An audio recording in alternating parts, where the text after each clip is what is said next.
Okay, all right. Sitting in my podcast chair, got my LaCroix, got my coffee, got the board rolling, got the camera rolling, got the cans on my head. We're ready to podcast. We're ready to, once again, do the Taylor Neely Show. Welcome to another episode of Taylor Neely Show. I'm your host, Taylor Neely.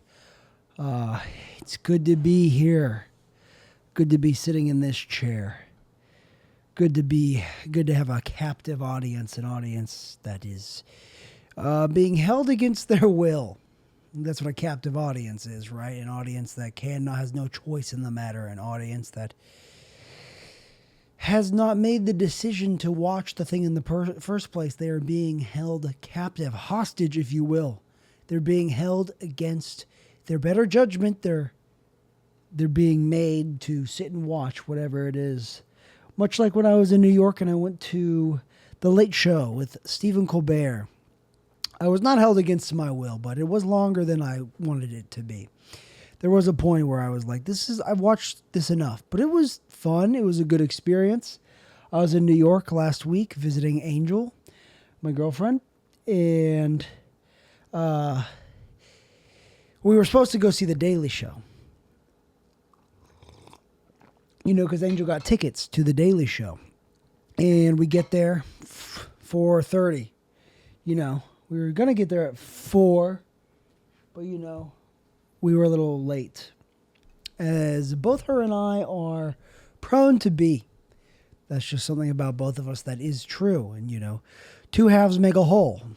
And two halves of the side of the same, two halves of the same coin.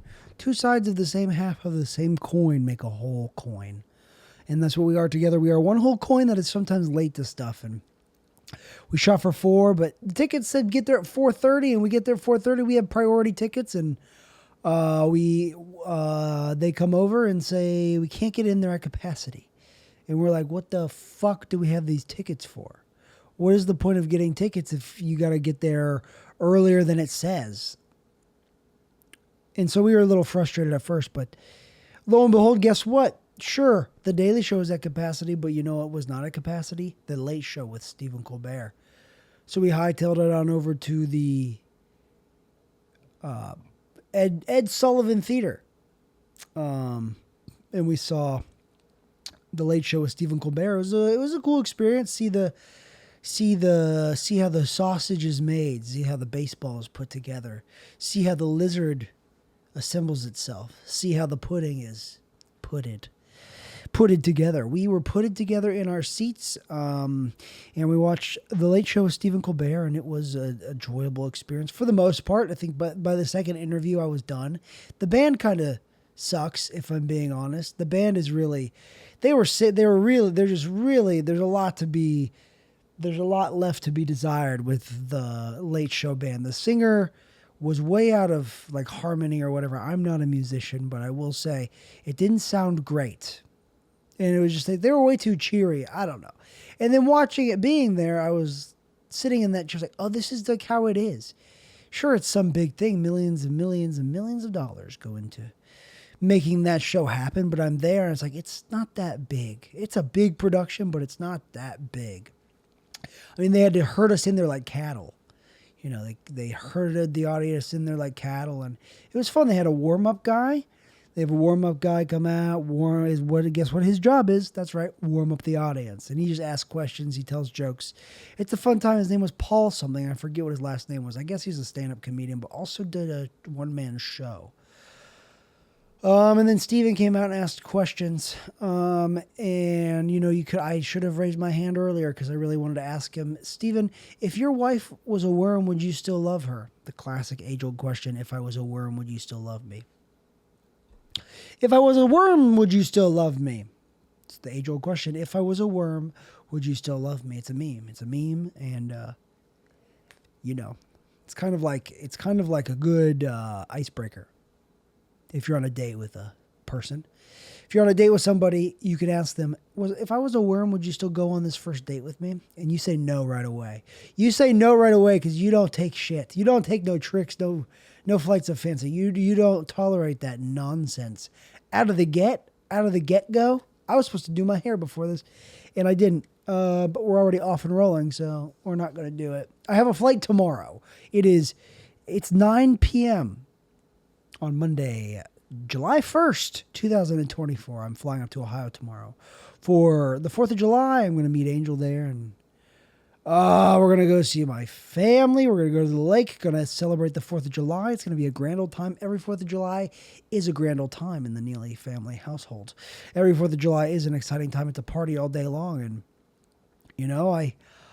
I won't have a single drop of alcohol while I'll be there because that would ruin the time. I will probably do a little mushrooms, but those have been treating me well. Those have been treating me okay. No incidents. It's been 2 months since the last incident where I went to the emergency room and have not had to go back since. So how about pat myself on the back? How about pat myself right on the back of my body? Where my back is. It's on the back of my body is where my back is. I don't know about you. I don't know about your friends, your family, your kindred spirit. I don't know about you, but I do know about me. The only thing I'm an expert on is me. And sometimes I don't even feel like an expert on that. But my back is on the back of my body. It's right behind me. My back's always got my back. No matter the situation, no matter the circumstance, my back is right there with me. Every step of the way, every inch of the way, my back is with me. It's moving with me on this journey, on this destiny, on this destination. Destination which we will reach eventually.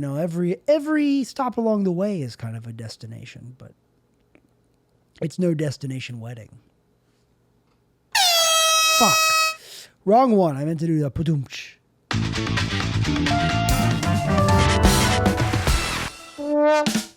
It's the last one. It's not a shut up. It's not a destination wedding. Rim shot. How we feeling out there? Are we absolutely in the pocket? Are we feeling in the zone, in the pocket of life, in the flow state of Mother Nature, Father Time, Grandpa Seasons, Aunt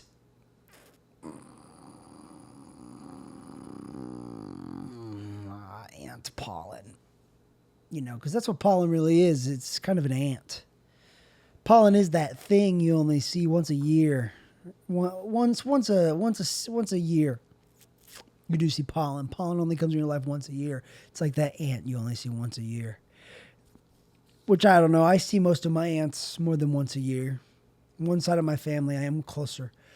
With the other, that's just how things shake up. I wonder if other people are like that. I have some guilt about that. I have some guilt about seeing one side of my family a lot more than the other. That's just how things shook up. That's just how things are going. It's like maybe it's not something I completely want to disclose on this podcast, but I just have some guilt in some areas of my life, and to make myself feel better, I'm like, other people are like this too. Other people feel this certain way. It is like some people want to be friends with you in your life, and you just you don't want to be friends with them the same way back. I'm not referring to my family now. I'm just referring to something else that made me think of, people in there, it feels like in my experience, I've had people in my life that they seem to want to be my friend, and I don't want to be there. I mean, I want everyone to be friends. I want everyone to be happy, but you can't be close friends with everybody. You're going to like some people more than others. Some people are just going to make you uncomfortable and talk too loud and make everyone else uncomfortable.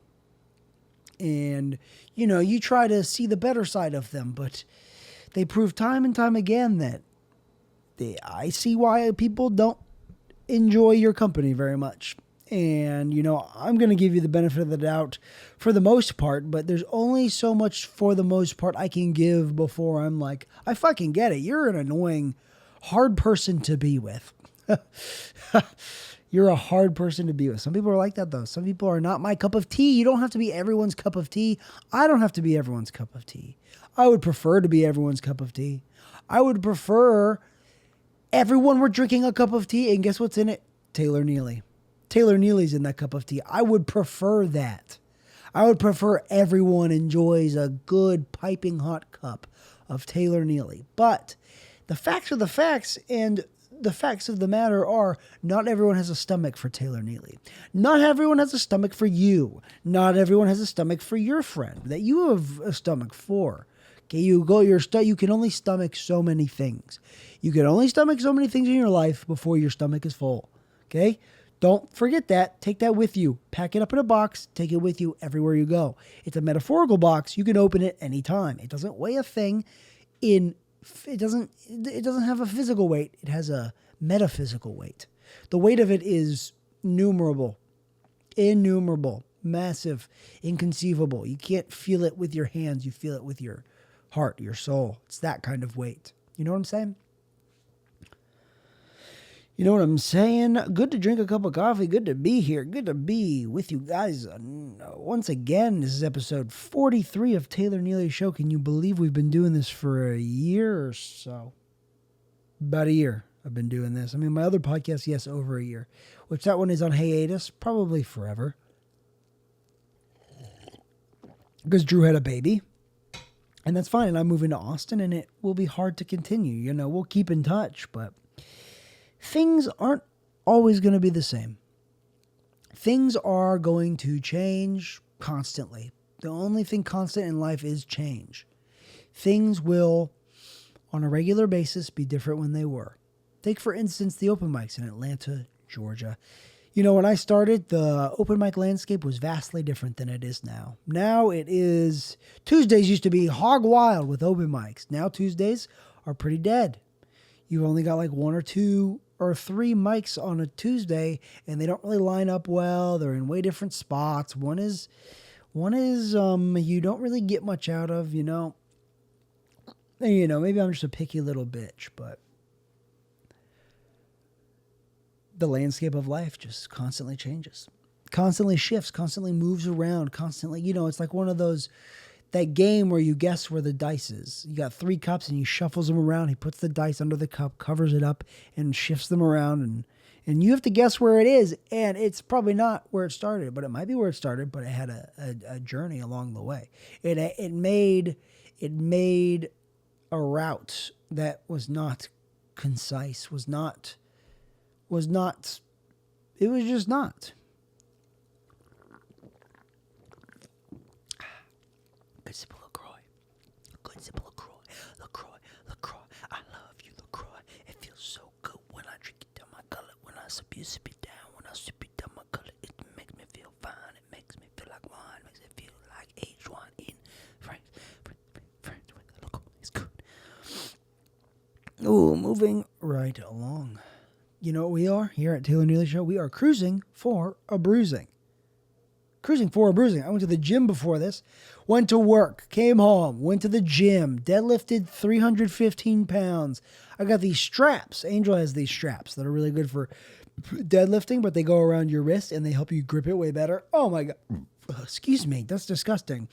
And it just helps you grip the bar better. I was able to lift so much more without destroying my hands.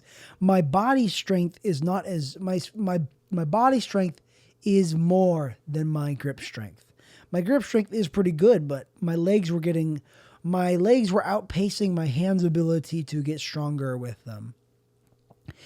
My hands it was too much and I couldn't do it, but with these grips, I'm able to grip a lot more and deadlift a lot more. So that's exciting. That's good.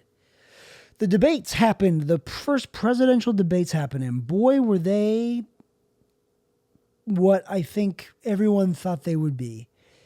It's a sad state of affairs in the United States of America right now when the 2 people running for president are, one is really in mental decline. Joe Biden looks really bad. He looked really bad. You can't deny that he looked bad. Oh, and all this stuff, he had a cold. He's flying all over the world representing the United States of America poorly. He's representing the United States poorly. He's so old, and it's showing. His voice sounds so weak. He sounds so bad. And then Trump is so vastly disliked by so vehemently hated by such a big part of half the population at least hates Donald Trump. They hate him. I don't hate him because I don't hate a lot of things. Hate isn't a good thing for me to have in my heart. Hate, it doesn't do me good things. But I can see why people do dislike Donald Trump. I do see that. And these are our choices again, Donald Trump and Joe Biden. It's just really, really frustrating and embarrassing that these are the two people that we can have choose represent the United States of America. There are some things I like about Trump. I like that he's coherent. I like that he can form sentences. I like that he doesn't stutter through stuff and lose his train of thought and not even be able to finish his train of thought. I like that. I like that his mental capabilities are there. They're not 100%. He's almost 80 years old. You shouldn't have a job when you're 80. You shouldn't be working. You should be retired, enjoying your retirement. But for some reason, they're still just... Trump is his own force. He's physically fine on his own. He can be like on his own will. He's physically capable and able to. He would be able to be president again, physically, mentally. He's able to do it. Biden, he seems like he's on death's door and doesn't seem like he can do it. He seems so bad. His voice sounds weak. It sounds like my grandfather, who had a medical episode. We thought it was ALS. It was a muscular degenerative thing from statins, a very rare side effect. They thought it was ALS. It wasn't. He would be doing a better job. He could handle it better than Joe Biden right now. And I'm not saying being president is an easy job, but take that man out. Give him a rest. Put someone else in there. It's embarrassing that the Democratic Party is still running him. It's not fair.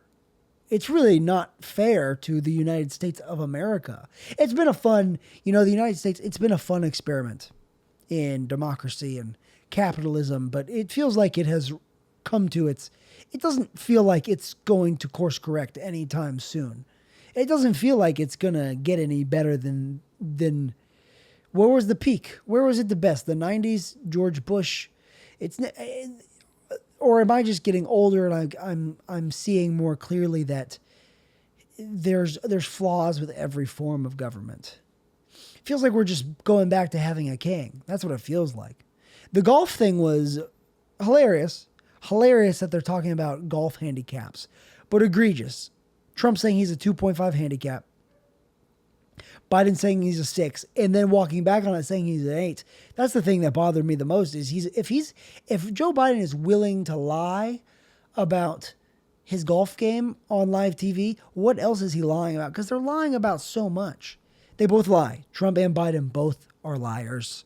That's what it seems like. But there was stuff Joe Biden said that seemed like more lies than Trump told. I don't know. I didn't watch the whole thing. I'm not informed about how the whole thing shook out. I saw what I needed to see, and it's just, it's unfair to the American people. They're not, they're treating us like shit.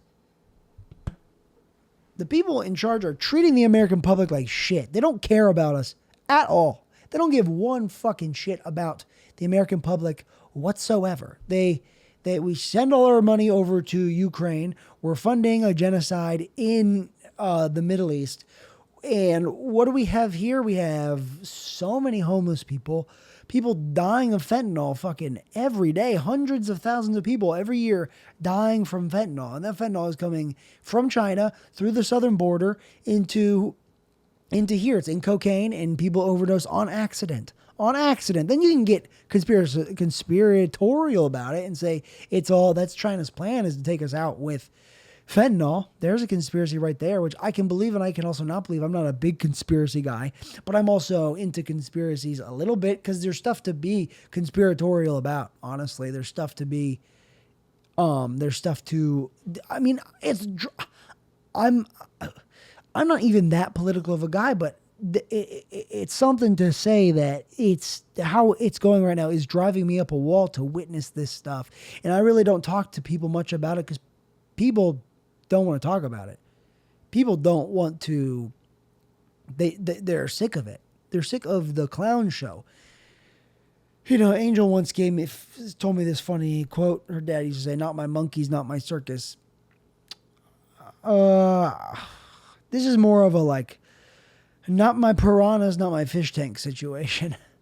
And there's one piranha that's mean and verbose, and there's one very old piranha that is about to die. And those are the piranhas we have to take care of and witness. And then Robert F. Kennedy, everyone's so mean to him. God, no one wants to give him a chance. Most people, all they've heard about Robert F. Kennedy is what CNN or Fox News has said, or they read a headline, he had a brain worm. And it's so, the ball's on people to be like, oh, he had a brain worm. You can't trust a man with a brain worm. He had a sickness. Have you listened to a single word Robert F. Kennedy has ever said? Have you listened? Go take the time to listen to him talk about the issues in this nation. Take time. You're not. You're only focused on the one guy you like, Trump or Biden. You won't take your time. And it seems like Trump support, people who are fed up with the left, the Democratic Party, people who are, guess I'll vote Trump because I don't want more Biden. They're more apt to go listen to RFK Jr. Give that guy a chance because there's no chances left for. It really feels like the Democratic Party and they're all of it. It feels like they just don't like us. They don't have our interests in mind. All they want. Why are we giving money to Ukraine? Why? To stop Russia? Russia was provoked.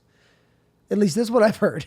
I don't know that much about it, but what I'm learning more and more is any of this stuff nothing is black and white. Nothing is black and white at all. Nothing these days is black and white. It's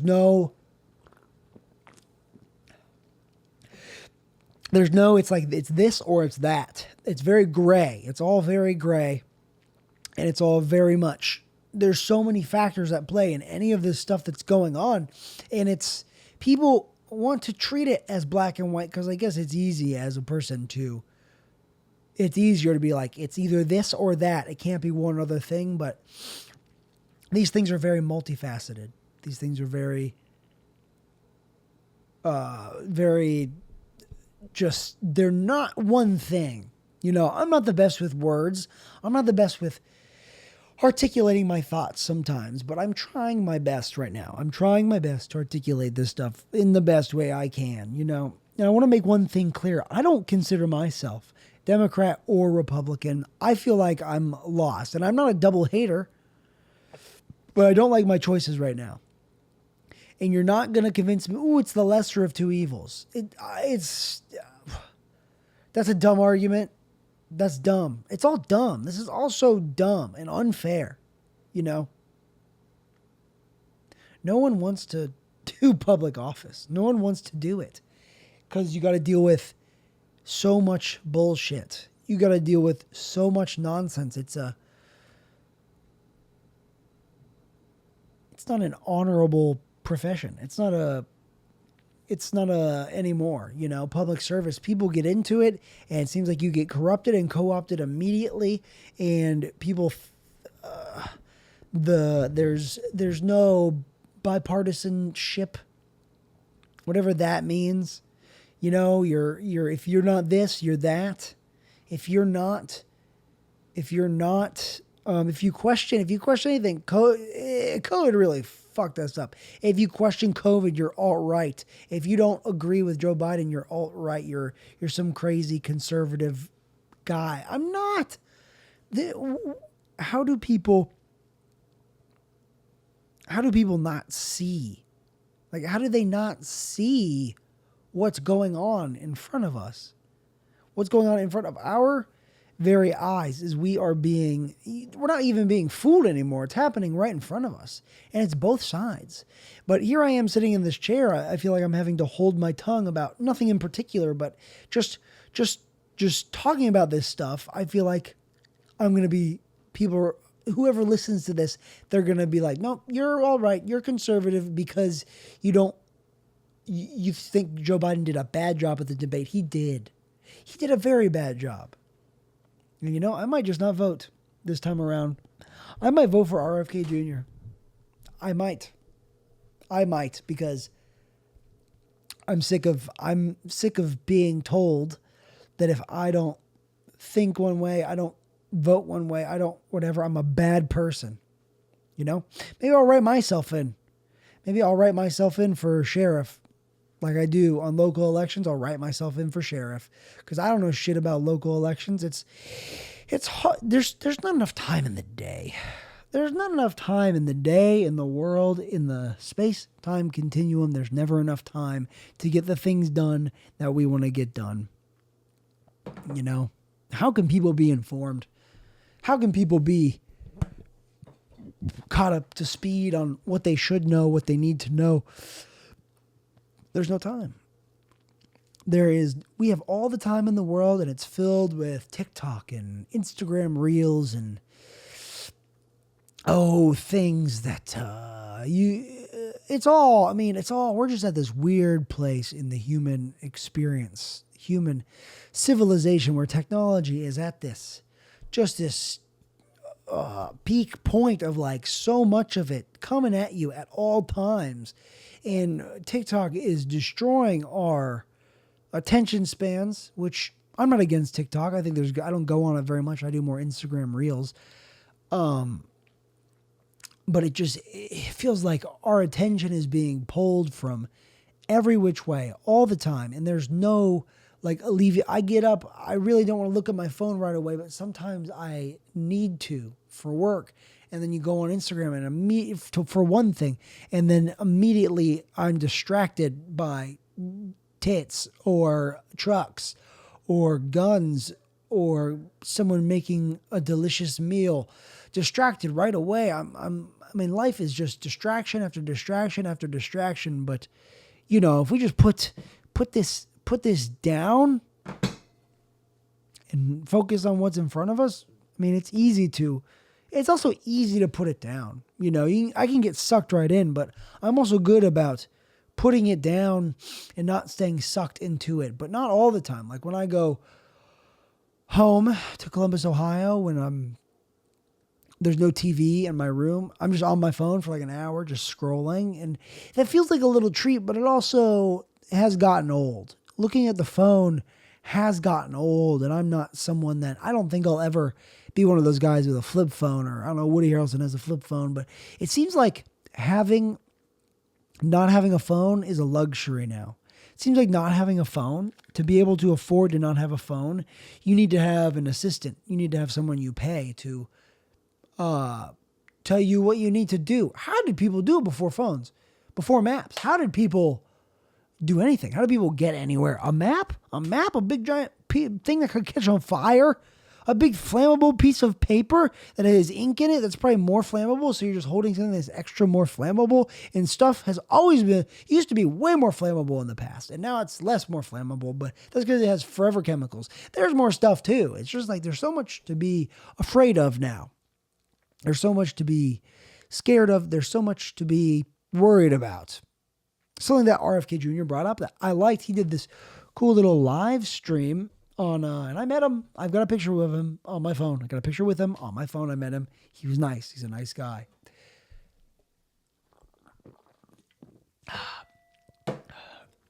He's a nice guy. He actually had his little brainworm on a leash. It's still alive. He said it's dead, but it's his pet. He has a little brainworm. It's really cute. I met him. His name's Jerry. Jerry the brainworm. Not everything's black and white, guys. Not everything you hear in the media is true.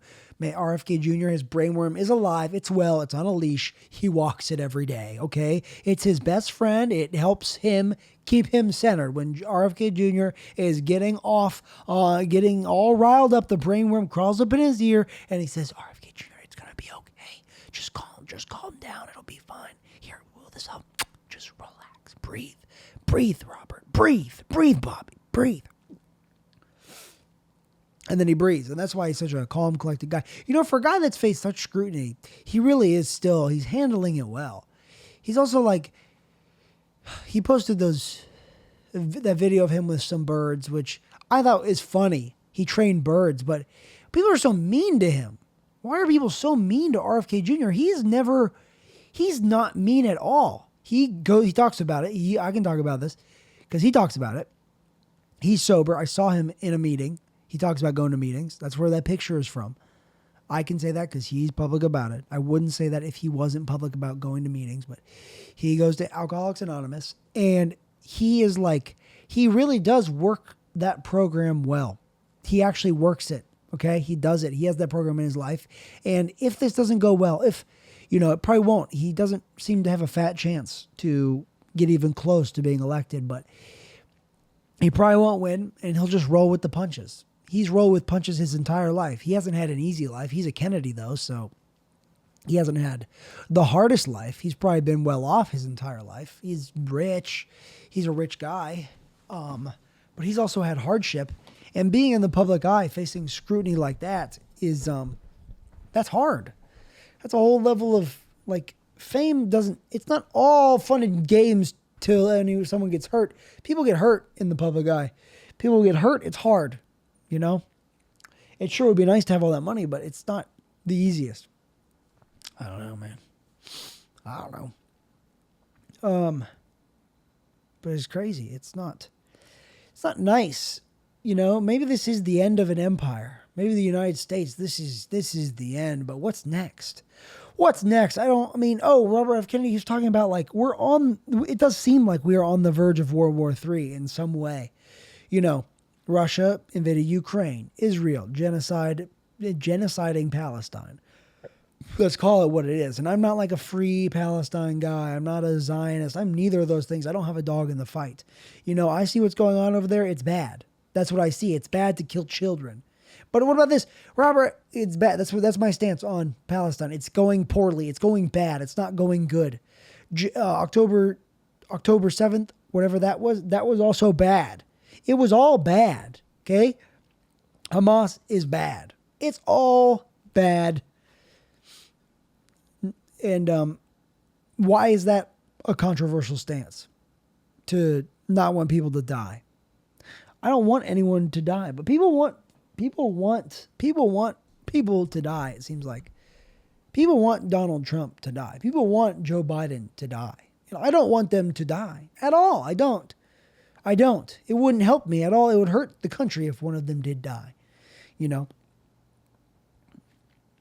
Robert F. Kennedy was talking about how we're on the verge of World War III. And recently one of the weapons we gave,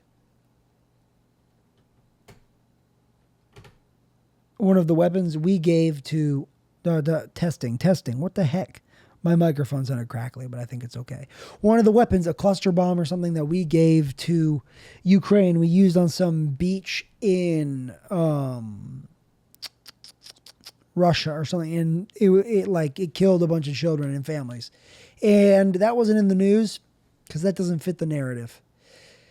There's a bunch of narratives being going on right now that are, what's the point? What's the point of funding Israel or Ukraine?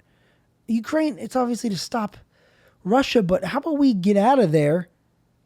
Because what I've heard is Russia just didn't want Ukraine to join NATO. And then they did, and Russia said that was Russia's red line was don't let Ukraine join NATO. And they did. And then this. So it's not and Russia also has done bad stuff, but Ukraine is also one of the most corrupt. It's just wild that it's just wild that the media wants us the mainstream, and that's such a buzzword in and of itself, the mainstream media, the lamestream media.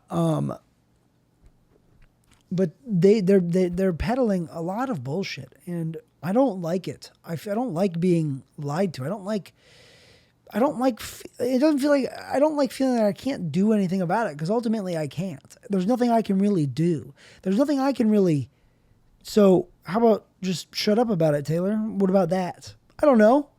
I'm not a political guy. I'm not. So I'll talk about it, but I'm not involved at all.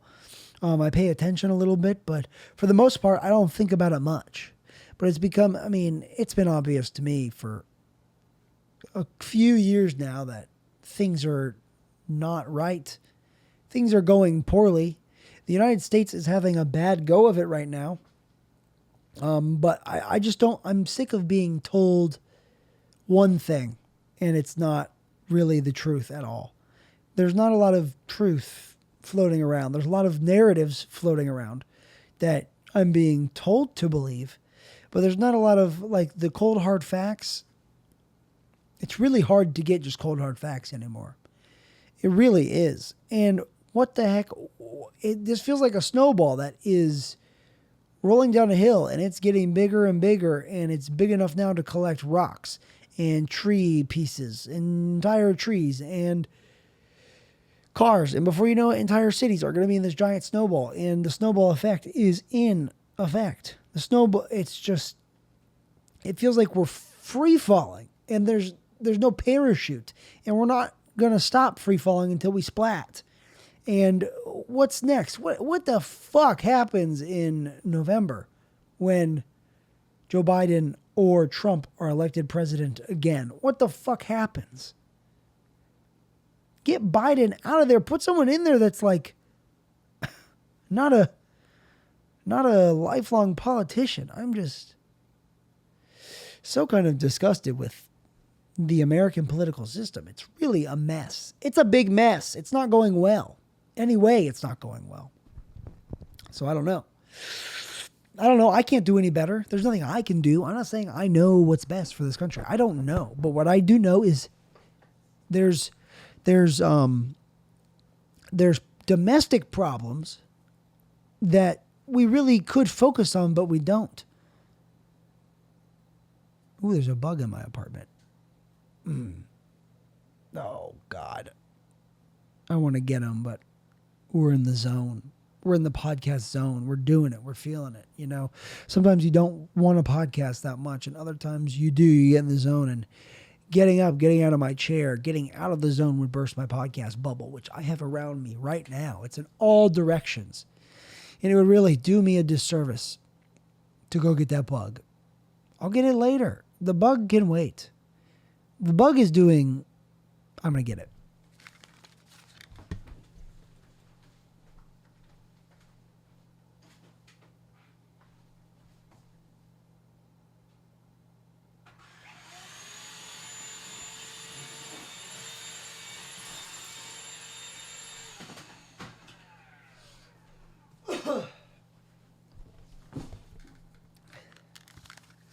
That's right. They call me the Iceman of Bugs.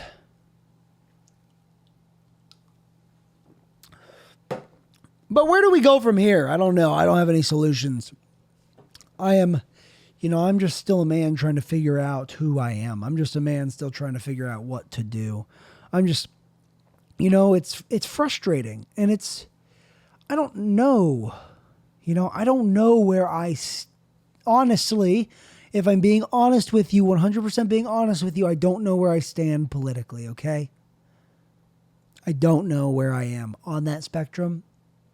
And I believe you can be in the middle of that spectrum. What's wrong with that? What's wrong with that? But, I don't have any political views. I more have like moral views. I have more views of like how I should behave and act, how I should go about it in the world, how I should be. I have more views in that regard. Those are the only ones I can really like justifiably enforce, what's the word for not encourage, those are things I can stand behind. things I can get behind, things I can support, things I can confidently say, that's me. That's Taylor Neely. Taylor Neely's that. Those values, those things. That's a Taylor Neely original thing he believes in, things he can stand up for. You know, it does no good to get upset about politics stuff. It really does no good. But no one wants to live in a solution. Everyone just wants to blame each other. And it's not good to blame each other because, you know, when you're pointing your finger at me, you got 5 more pointing back at you, which that never made sense because 3 of them are pointing back at you. 1 is pointing straight up to the sky. So when you're blaming others, you've got 1 pointing at the person you're blaming. So they're still being blamed 1 time. And then 3 are pointing back at you. So you're blaming you yourself 3 times. And then 1 is pointing at the sky, which I guess is God. You're pointing at God and blaming him once. And God is always to blame a little bit. I like to say that. I like to say blame God. Blame God because he is ultimately the one that started it. He started it. God started it. So I'm going to be a little bit mad at him. I'm going to be a little bit peeved. It's really, God is, he's out to lunch sometimes. He's really let the ponies leave the stable. He's really let the ponies leave the station. The station that is a bunch of ponies. You know, it could be, it could just be better, you know. Maybe this is just the natural course of maybe we're in, because, you know, America isn't, it's new. It's still new. 200 some years old. 200 seems like a long time, but in the scheme of things, Rome lasted forever. Rome wasn't built in a day, the saying.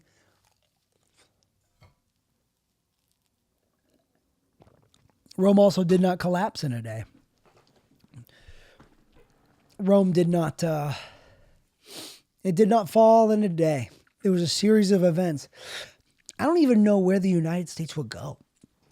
You know, could it really, I mean, do you think it could all reset? Like, say there was a world war and if nuclear war happened, that's the end of it. That's the end of the earth. You don't want to be on this earth if nuclear war happens. That's the end of it. Everything as we know it. But say like the United States falls, it becomes a new thing, and we have to start over. I certainly have skills. I mean, not like the physical stuff doesn't go away if it all starts over. That doesn't end. But what ends is probably like my daily schedule. When I can do what I want to do. Like right now I can pretty much do whatever I want when I want. As long as I have the money, I can do whatever I want when I want. There's a lot of freedom in this country. I don't think our freedoms are being taken away. No politician is going to take away our freedoms. That's what it is to be American, is freedom. Freedom to do what you want, when you want, say what you want. In the scope of like nice stuff. You can do nice stuff all you want. You can't kill people. That's against the rules. That's an important one. I agree with not killing. Killing is wrong. Unless someone were breaking into my house and attacking my family, then you can kill them. Then you can at least defend them. You can shoot them. I believe that. That's what I believe. Some people don't believe that, but those people are dumb idiots. I have the right to defend my family and my property. That's just a right, I believe. And I think most detectives and authorities would agree with that, and that is the law. You're allowed to. Self-defense is a law. So, I don't know. I don't know what's next. I don't know where we're going next. But it's kind of exciting, too. This season of the United States of America is truly it gets excitinger and more excitinger each and every day. Each and every election, it just gets more and more tumultuous, to more and more like sports. It's truly turned into just sports, which I like sports. I like college football a lot. I like sports a whole bunch. I like college football the most. Mainly I like college football and golf, which I am golfing tomorrow. So I don't know. Let's talk about something more fun to round out this. Do you think like dolphins? Dolphins are pretty smart, right? Dolphins are very smart animals. Do you think they deal with this in the dolphin kingdom? Like there's people in charge? Like, do you think they have a form of government? Are there any animals with a form of government? I started watching that thing, Chimp Nation, and they do seem to have a form of self-governance. That seems to be a thing within chimpanzees, that they decide who's in charge.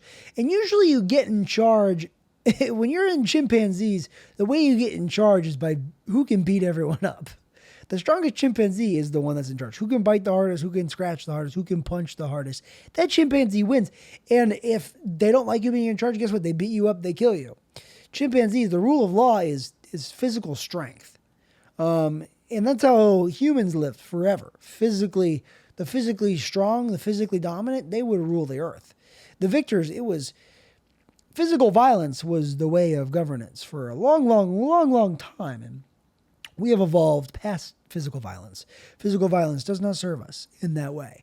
But it's weird. It's like Ukraine and Russia, they're at war right now. Good old-fashioned war. That's a good old-fashioned war over there. They're having a good old-fashioned war with guns and explosions and conventional warfare, which you would think, I don't know, do they just not have the tech to, like, what's the point of, like, why hasn't Russia nuked Ukraine yet? Why haven't they done that? I don't want that to happen, but why haven't they? Why hasn't Vladimir Putin pulled up? Because he doesn't want a pile of rubble next to him. You don't want a pile of rubble as your neighbor. It'll really drive down the property values. It'll really sketch people out when they come over to a gathering at your house if your neighbor is a pile of rubble. As much as you want your house to be pretty, you want your neighbor's house to also be pretty and kept up with. You want your neighbors to be nice to deal with. You want your neighbors to be pleasant. It's all a charade. It's all about appearances. Life is all about appearances for the most part. What do you see first when you meet someone? What they look like, their face, their eyes, their eyebrows, their ears, if they have a little bit of like something in their teeth, if they have like more wrinkles or less wrinkles, if they have that weird chicken gizzard thing on their neck,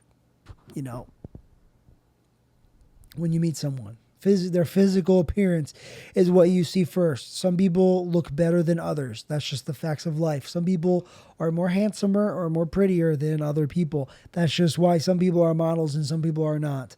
Some people need to be behind the camera too. Some people have a face for radio. There's an Atlanta comic that has that in his joke right now. And I'm like, my friend Luke, he has it in one of his jokes, a real face for radio, which is a classic saying. I think he knows that. I think he knows that's a classic saying. I don't think Luke is thinking he made up a face for radio, because that's been around forever, which is a mean thing to say to someone. A real face for radio, a real voice for movies. It doesn't really go the other way. Sometimes I get to podcasting and my voice gets like a little bit gravelly. It's like some vocal fry because I can talk, so I don't need to project. But then I like get in this happy medium of projecting and not needing to project, so my voice gets confused. My voice is horribly confused most of the time. But this has been a fun, productive podcast for the most part, I'd say. Talk about the debate a little bit too much, but hey, life is changing rapidly for me. Life is, I'm in a state of flux right now, In about a month, in almost exactly a month, I'll be moving to Austin, Texas. I'll be in Austin, Texas in a month and some days, and life will be different then. I'll be in a new place, but I'm excited. People here are, they're like, oh, well, I'll miss you, which, I'll miss people here too, but I'm ready to go. I'm ready to get out of Atlanta. I have been here. I feel like I've gotten everything I can out of Atlanta. Comedy-wise, I feel like Austin will be a better fit. I feel like it will work out better there for me. It just feels right. There's so much going on in Austin, Texas right now. There's so much going on comedy-wise, and I feel like you're an idiot for ignoring that and being like, yeah, there's a lot of edgelords there, but Kill Tony attracts that specific crowd. Guess what? You don't have to do that. You don't have to go there and say retard and gay in every set. You don't need to. I'm not going to go there and do that. I'm going to do the same kind of comedy I do here. It'll stand out there. That's the plan, at least. That's my hope, that I go there and stand out. But I'm a little delusional for wanting to do stand-up in the first place, for moving to Austin, Texas to pursue a dream of stand-up comedy. That's delusional, crazy.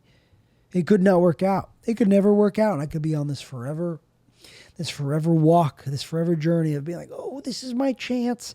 I don't know what my chance is. I've been, I was a young, I went to school for acting. I was an acting major. I moved to Atlanta to be an actor, and I stopped doing that pretty quick because I was like, oh, the chances of, the chances of making it as a stand-up comedian aren't super high, but the chances of making it as an actor are even severely so low, so much more lower than making it as a comic. The path to success in stand-up comedy is so much more clear. Just do a bunch of open mics. Get funny. Do as many open mics as you can. And then once you're in it for 3+ years, then, I think, like, I'm in a place of, like,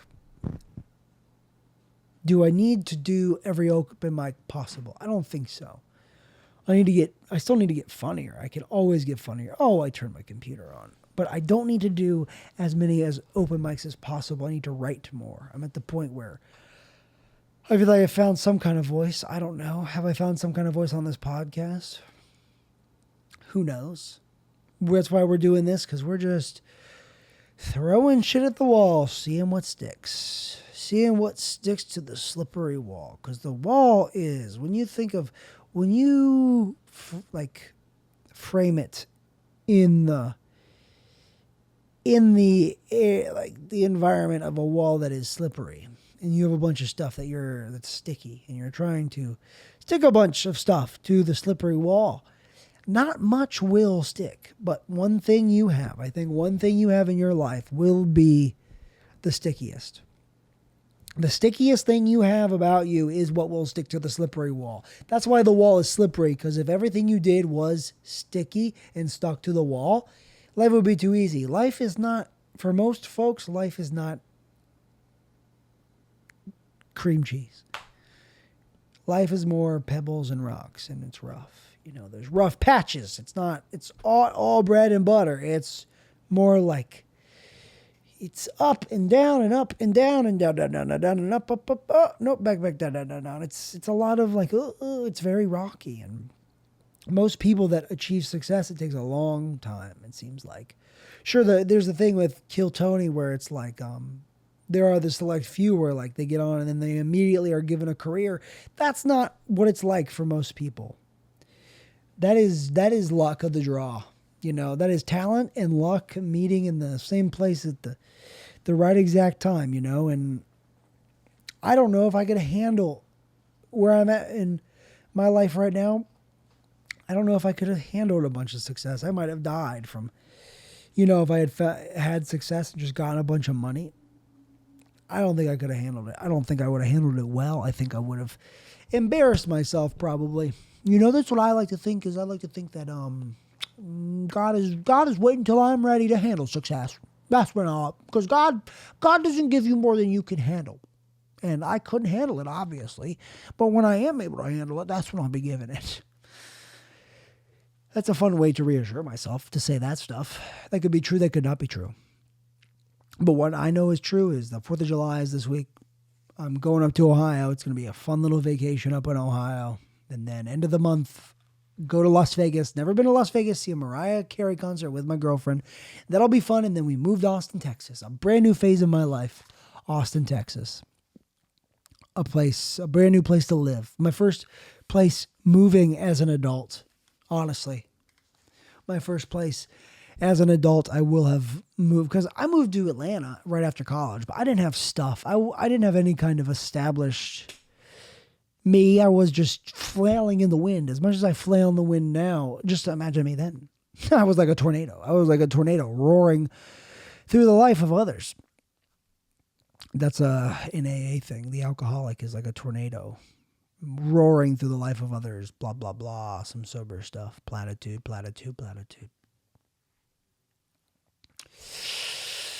But you know what? It honestly doesn't get much better than this. My life is good. I can't complain too much. I just got to keep on trucking, keep on moving. I'm going to play a little golf in the morning before my flight.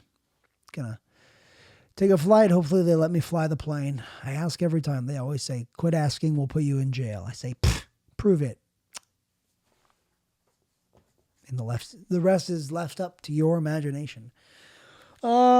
Hey guys, thank you once again for listening to Taylor Neely Show. We're here every week from Studio de la Casa de la Taylor Macho House, Macho Man Randy Savage House, Macho Man Taylor Neely House.